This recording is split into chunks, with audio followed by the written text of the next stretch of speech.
Olá, eu sou a Tainá e hoje nós damos continuidade ao ciclo de entrevistas Trama.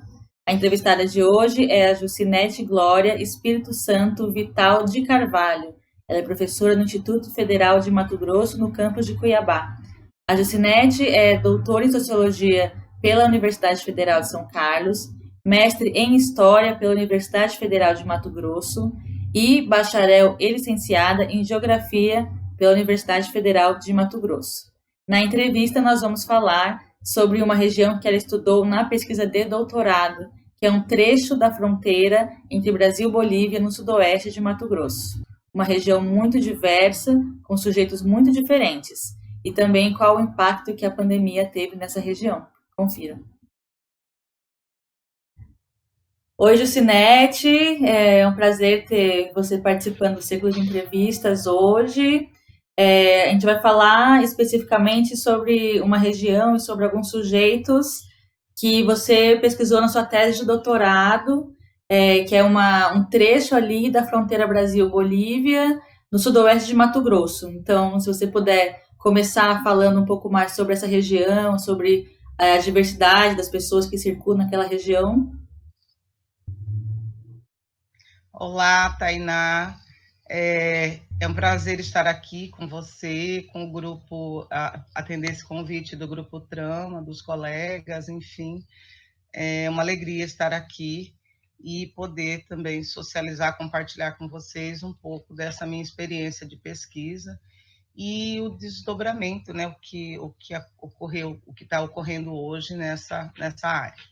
Bem, a minha pesquisa foi realizada num trecho da fronteira Brasil-Bolívia, né, no sudoeste de Mato Grosso. Mais especificamente, numa porção da zona rural do município de Vila Bela da Santíssima Trindade, que foi a primeira capital do estado de Mato Grosso, ainda no período colonial.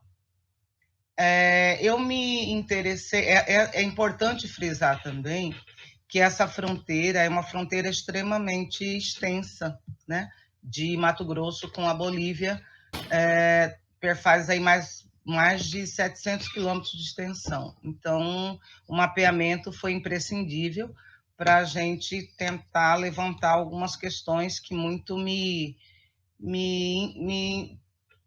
colocavam assim como questionamentos, como perguntas que eu tinha que buscar uma resposta dentro do estudo dessa fronteira.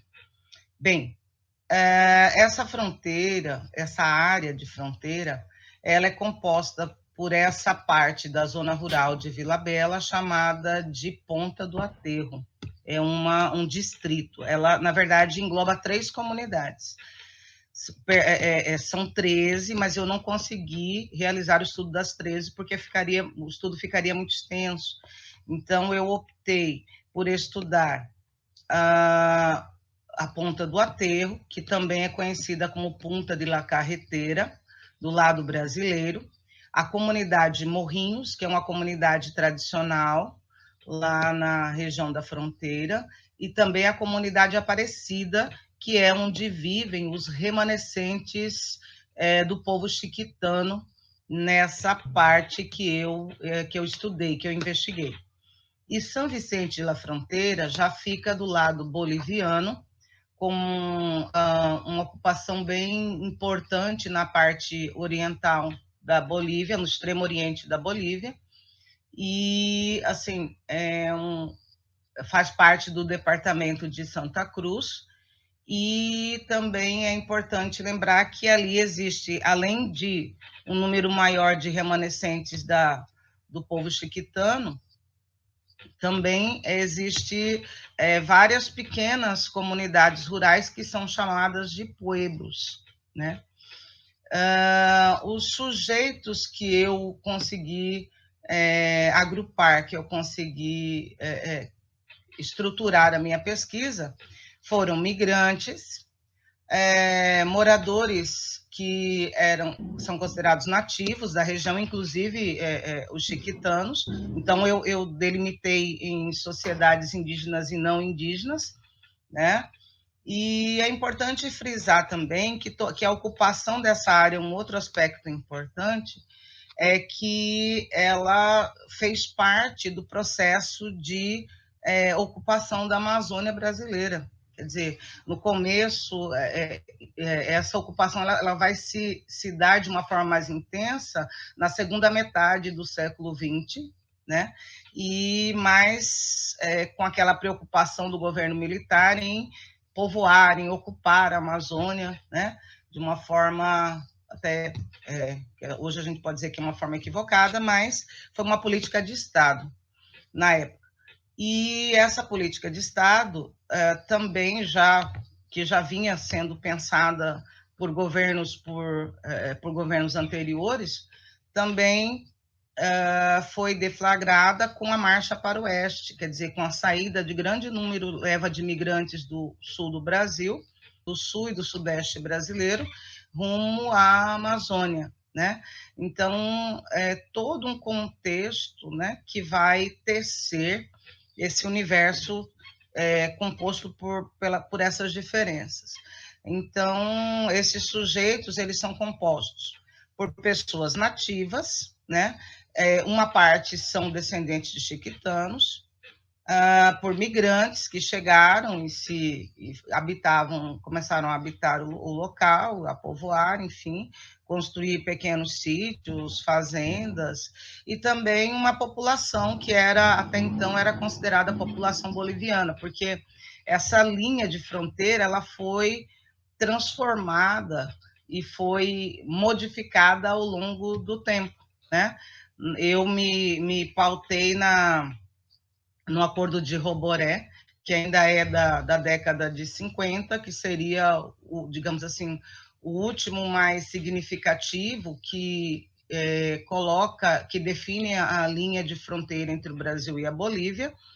E daí eu consegui trabalhar com esses grupos de imigrantes, sitiantes, indígenas, população nativa e população indígena, a partir do contexto também da faixa etária. Quer dizer, eu optei por trabalhar com 3 grupos, que foram os que são os mais idosos, que vivenciaram essa reorganização desse espaço de fronteira, com a população de idade de mais ou menos de uma faixa de idade de 30 a 40 anos, e os mais jovens. Então, esses grupos, eles trazem memórias e trazem diferentes, para eles, essa fronteira tem diferentes significados, né? Então, a partir da vivência e da experiência, das sociabilidades que foram construídas, as territorialidades foram repensadas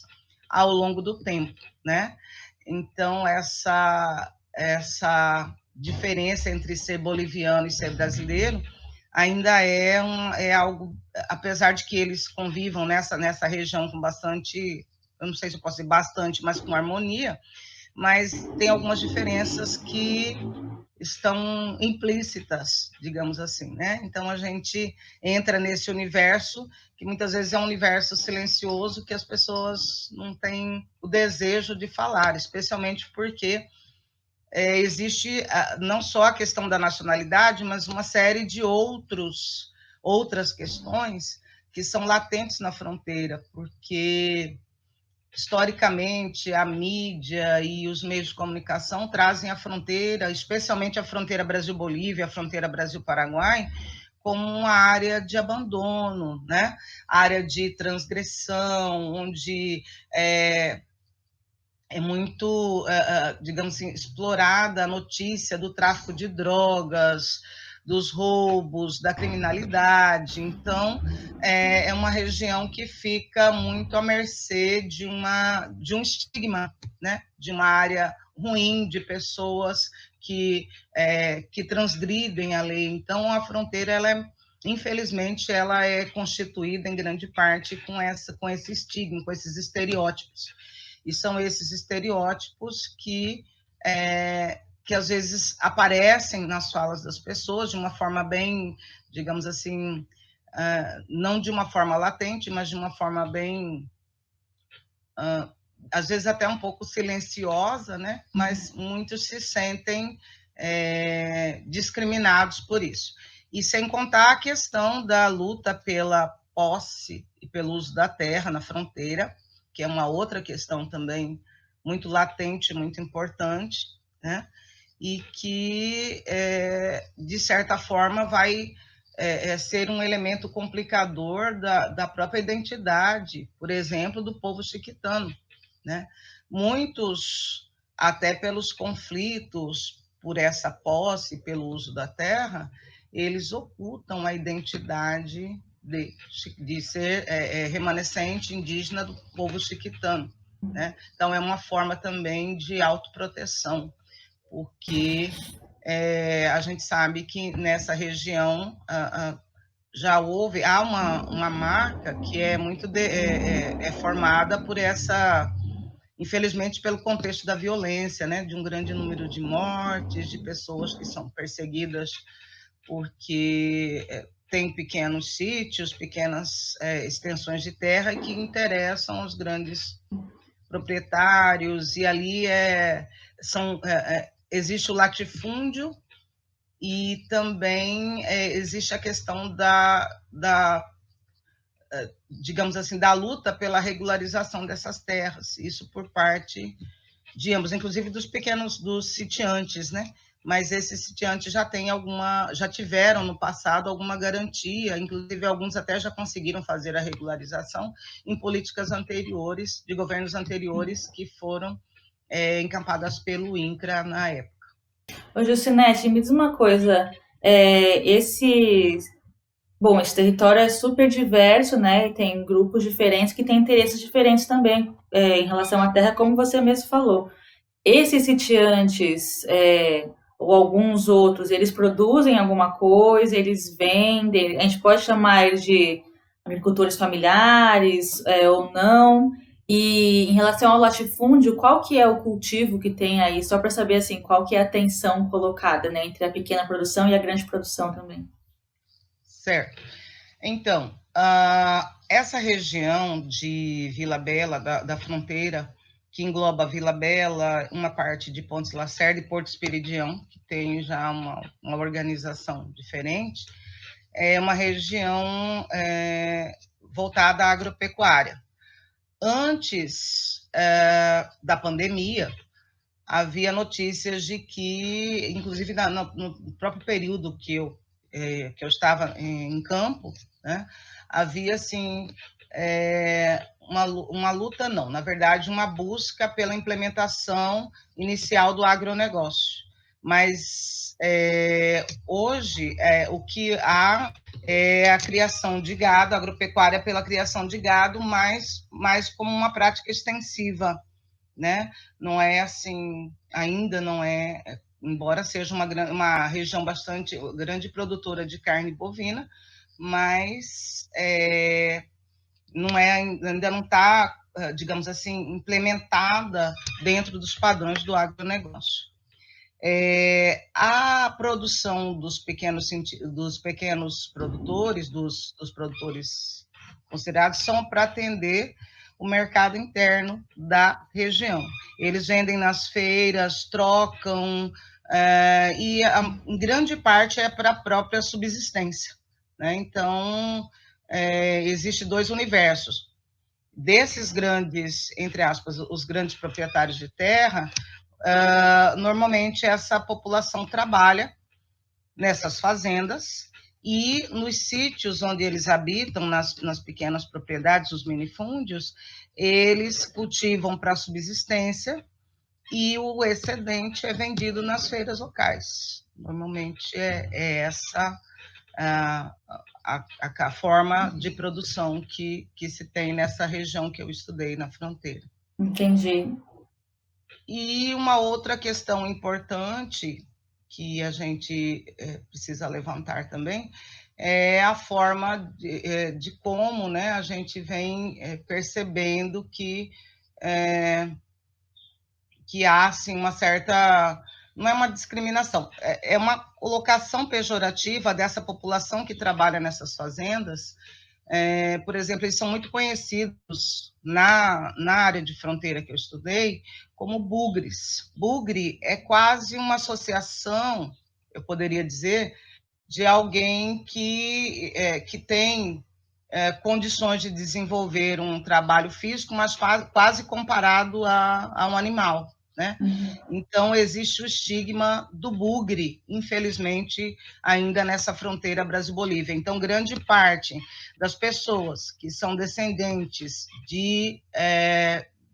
do povo chiquitano e que vivem nessas regiões e que trabalham também de forma significativa nas fazendas como vaqueiros e trabalhos da atividade primária, da atividade rural, eles são, a eles é atribuída a denominação de bugre. E é bem interessante isso, porque no fim são pessoas que são trabalhadores rurais, mas que também têm sítios que produzem para subsistência, suponho que seja um trabalho familiar, provavelmente, né? Sim, então, eles estão nessas duas posições, né?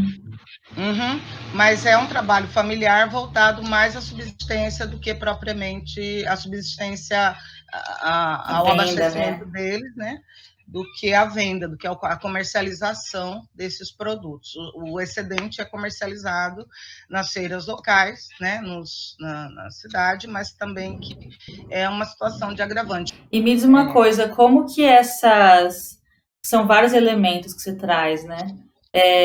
Como que essa sociabilidade toda e mesmo a produção, uma coisa é a subsistência, outra coisa é o trabalho nessas grandes fazendas, né, de gado, como que isso foi impactado com a pandemia? Como é que está a situação ali? Porque é uma região de fronteira, então isso pode ser um pouco mais complicado. Mas, enfim, você tem alguma informação sobre esse contexto todo?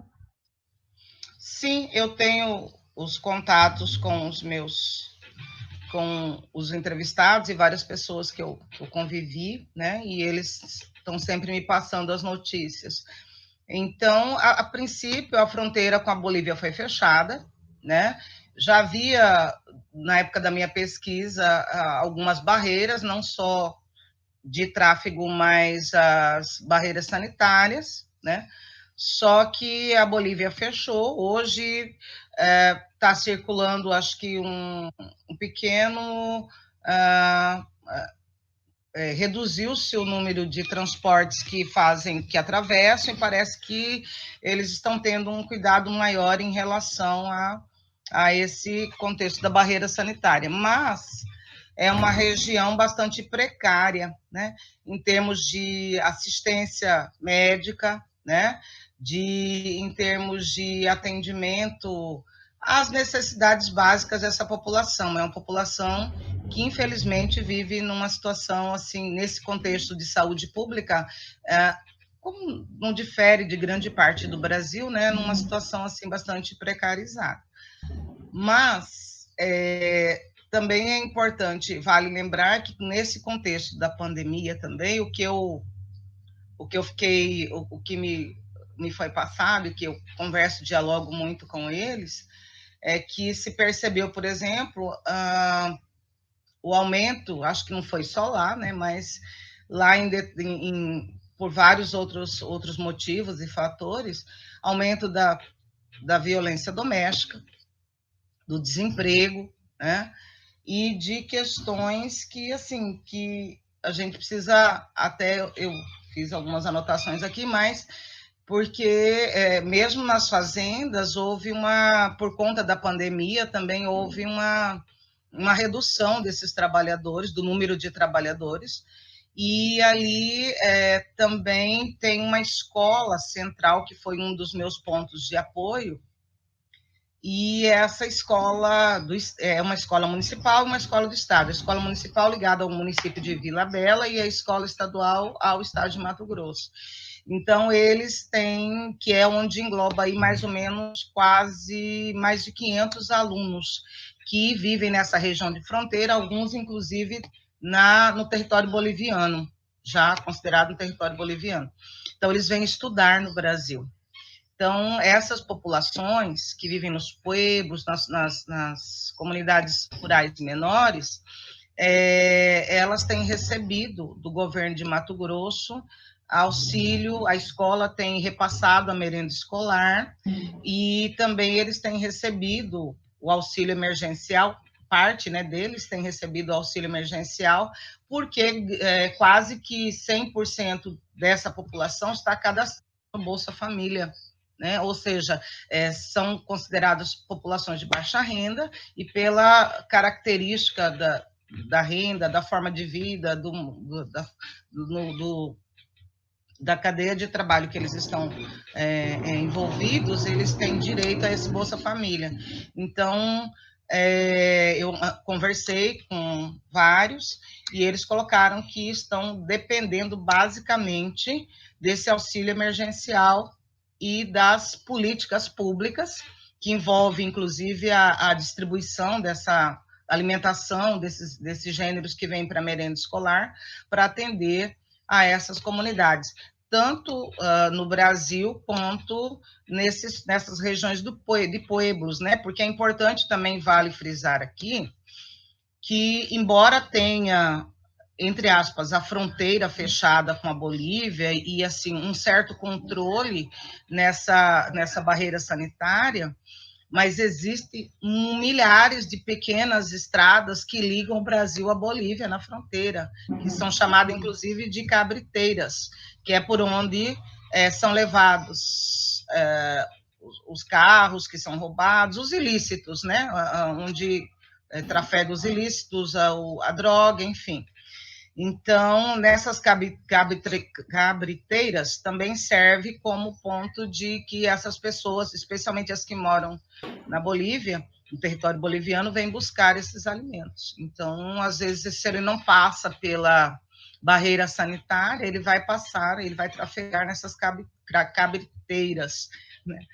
Então, eles levam esses alimentos e, assim, tem sido feito nessa região. Quer dizer, não há uma política pública mais efetiva para, assim como, infelizmente, como o Estado brasileiro, né, não foi pensado uma política pública eficiente para dar combate eficiente à expansão da pandemia do Covid-19, tanto no Brasil como em outras regiões, salvo por alguns governadores, algumas políticas públicas mais locais, né? Então, na região de fronteira, infelizmente, a gente percebe que, como há uma tendência no Brasil e em Mato Grosso, está aumentando o número de casos, mas eu também posso dizer que houve uma preocupação com o isolamento social.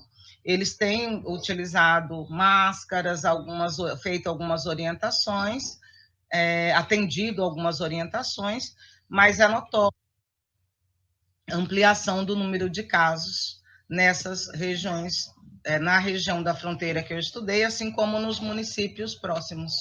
Um aumento muito grande do número de casos de mortes e de pessoas que foram contaminadas, né? Embora a gente tenha aí, ainda vale ressaltar que a gente tem uma subnotificação em função do número de testes que não vai. Então, a gente tem os números oficiais, mas sabe-se que a projeção, na realidade, pode ser, há uma tendência que ela seja muito maior. Muito maior, né? E como você falou, não é uma região que tem uma estrutura de saúde pronta para atender uma demanda maior, né? Então, a tendência é que, se os casos aumentarem, não vai ter uma estrutura que atenda essas pessoas, né?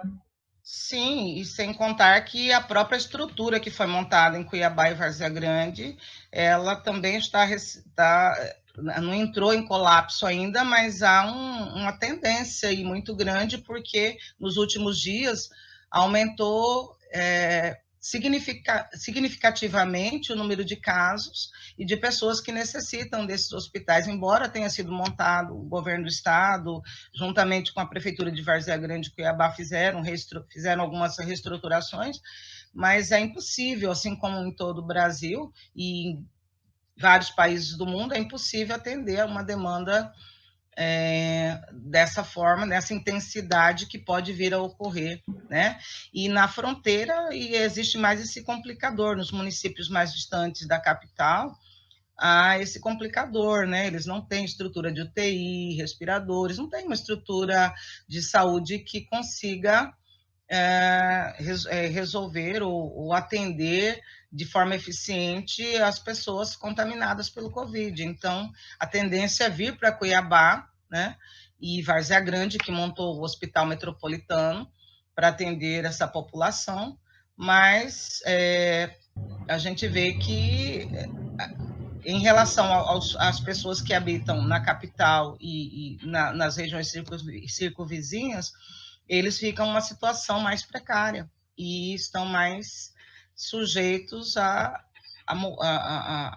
que as vidas se perdam de uma forma mais rápida. Então, Sim. É algo que a gente precisa realmente trazer a reflexão, né? Assim como acho que não difere de grande parte do que está acontecendo no Brasil, não precisa nem ser na periferia, mesmo nos grandes centros, né? Porque não há uma estrutura que vá dar conta disso de uma forma tão intensificada. Não, e também ressaltar que é isso, né? A distância entre a fronteira e a capital são o quê? Uns 500 quilômetros? Mais, por aí. Mais ou menos, o município mais próximo vai dar, mais ou menos isso, quase 700 quilômetros de distância dessa região da Ponta do Aterro e dos municípios ali, é mais ou menos nessa faixa, um pouco mais, alguns outros, mas é mais ou menos nessa faixa. Então, até ele ser atendido, ser trazido, conseguir ambulância, estrutura, enfim, são muitas pessoas. Para você ter uma ideia, é uma população de 2.000 pessoas só do lado brasileiro, essa região que eu mapeei. Temos um médico, 2 enfermeiras, né, que faziam um atendimento na casa das pessoas. Né? Então, como é que isso vai ser? O posto de saúde, basicamente, é só para que eles recebam medicamentos, mas o atendimento é feito pelo médico da família, ele vai nas casas. Como é que ele vai dar conta de um atendimento, se for o caso, né, de expansão que a gente está vendo, infelizmente, aí um cenário que não é um cenário interessante, é um cenário triste, né? É um médico. E agora também nós temos a questão de que esses profissionais da saúde, eles têm sido exigidos em outros locais, né? Porque esse médico e esses enfermeiros, eles não são da comunidade, eles vêm do município de Vila Bela, né? E alguns moram, inclusive, em Cuiabá para atender Vila Bela e mais a área de fronteira. Então, são questões aí que vão servir como fatores de complicação para o atendimento adequado a essas pessoas. E também nós sabemos que nessa região da fronteira, como grande parte dessa população, grande parte não, eu sei que tem 20 na comunidade Aparecida que são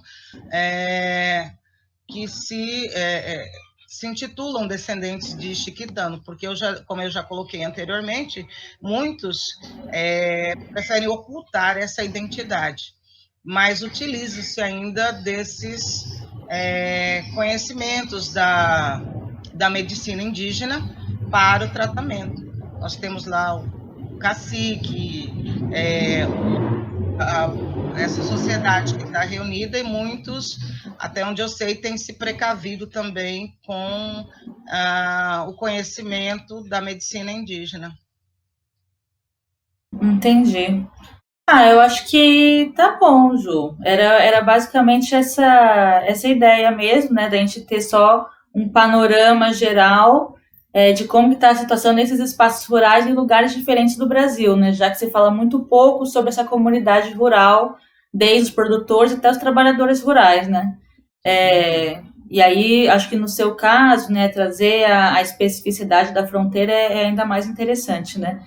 Então, enfim, eu agradeço muito a participação. Não sei se você quer falar mais alguma coisa de fechamento. Sim, eu quero agradecer a oportunidade de, mais uma vez, de compartilhar essas informações, esse cenário com vocês, né? Que no contexto da pandemia, acho que preocupante para todos nós, né? E também dizer que eu fui muito grata com a pesquisa que eu realizei na fronteira, pretendo trazer novos estudos, né, futuramente. E, assim, que eu fiquei muito feliz, porque há pouco tempo, dia 16 de março, eu participei de uma banca de mestrado na Unemate, que já é de um estudo de uma pessoa que fez o curso na Unemate de letras e que depois da pesquisa que a gente começou nessa região, outros vieram, né, no caso do Marcos, desse aluno, que se formou em letras pela Unemate e era vaqueiro até 2013, né? E que depois de 2013 foi estudar e agora conseguiu concluir o mestrado. Eu fiquei muito feliz em participar tanto da banca de qualificação quanto da banca de defesa. E, assim, fiquei feliz porque ele disse que ele começou a se interessar pela pesquisa quando a gente começou a desenvolver essa pesquisa lá, e ele foi um dos meus interlocutores. E, assim, eu achei bastante relevante, porque, como nas palavras dele mesmo, que um vaqueiro jamais pensou um dia em se transformar num intelectual. E hoje ele é professor, já está trabalhando na rede estadual de Mato Grosso, né? Agora, hoje em dia não, este ano ele começou na rede estadual de Mato Grosso. E, assim, eu fiquei muito feliz de ver que a pesquisa ela vai trazendo, vai despertando nas pessoas, especialmente da própria comunidade, o desejo de ir em busca de compreender todo o processo de vida. Ele estudou a representatividade da escola do e no campo, na comunidade de fronteira Brasil-Bolívia, na escola 11 de agosto, que foi um dos meus universos de estudo nessa pesquisa que eu realizei. Então, fiquei muito feliz, acho que vale a pena a gente saber que o trabalho vai se frutificando e fortalecendo com os próprios estudiosos. E também lembrando que ele é um bugre descendente de chiquitano. Então, eu fiquei muito feliz. Que legal, Obrigada. muito bom. Eu que agradeço, Ju. Acho que é bem interessante isso, né? Vamos torcer para que a universidade continue tendo esse papel, né? Esse papel de trazer a reflexão, né? E aprofundar a reflexão também em torno dos temas, né? A gente vai criando uma rede, né? Como se fosse uma rede. É bem interessante. Mas, enfim, obrigada.